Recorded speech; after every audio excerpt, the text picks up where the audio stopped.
and welcome to my channel. Today I've got a nail art tutorial for you. As usual, we're just starting off with a bare fake nail. Actually, I buffed it so it's like a little bit less slippery, so the paint can adhere better to it. And then I'm just starting off painting the backdrop of the nail art that I'm going to do. After the backdrop is completely dry, I'm going to put on a layer of clear acrylic. Wait for that to dry, obviously. File it, buff it, then paint on the actual front painting, the main thing. And when that's completely dry, it's going to get top coated, and then you just get this really nice depth, this difference between the background and the foreground. Which especially for this look, well, you'll see later, like the one thing that I have to do better next time is I made the actual, I made the image too dark in comparison to the backdrop, so it all just sort of blends together, which is a bit of a bummer. So yeah, but anyway, live and learn. But yeah, I want to do a storm, so the backdrop is basically blue with black and white sort of like smushed into it.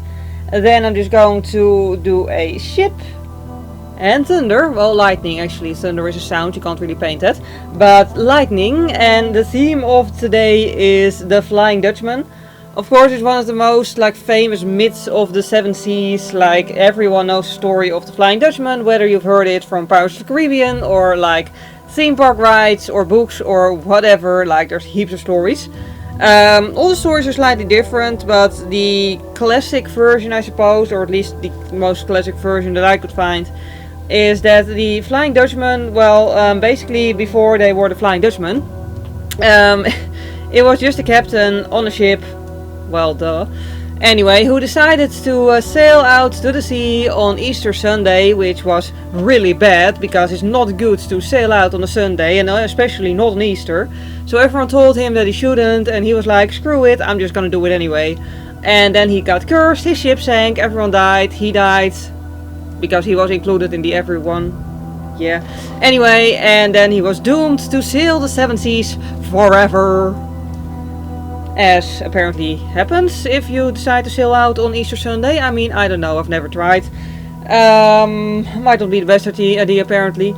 But anyway, so yeah, well, the story sort of differ there too. Some say that if the Flying Dutchman appears, he'll cause other ships in its near vicinity to sink or even tear them down into the depths. Others say that, if a ship spots the Flying Dutchman, then they were just sort of doomed to sink anyway, and the Flying Dutchman is just a messenger. Whichever may be true or not true or whatever, if you happen to be on the seven seas and see the Flying Dutchman, you might just want to get into a raft or something, because yeah, it's probably just not going to end well for your ship either way, whether the Flying Dutchman causes it or just gives you a very unpleasant warning, I suppose. Creepy warning, yeah. So yeah, that's basically the theme of today. It's quite a short video, I know, but this wasn't really a very complicated nail art, I feel, and also I was kind of in a hurry. I will have more time to film from next week onwards, hopefully. We'll see. But anyways, I hope you enjoyed this video nevertheless. If you did enjoy it, please click the like button. It would really help me out because it makes YouTube suggest my videos more often to new people. And if you want to see more of my videos, also many way longer ones, you can always subscribe to my channel. For now, as always, thank you very much for watching. I hope you have a wonderful day, and I hope to see you next time. Bye!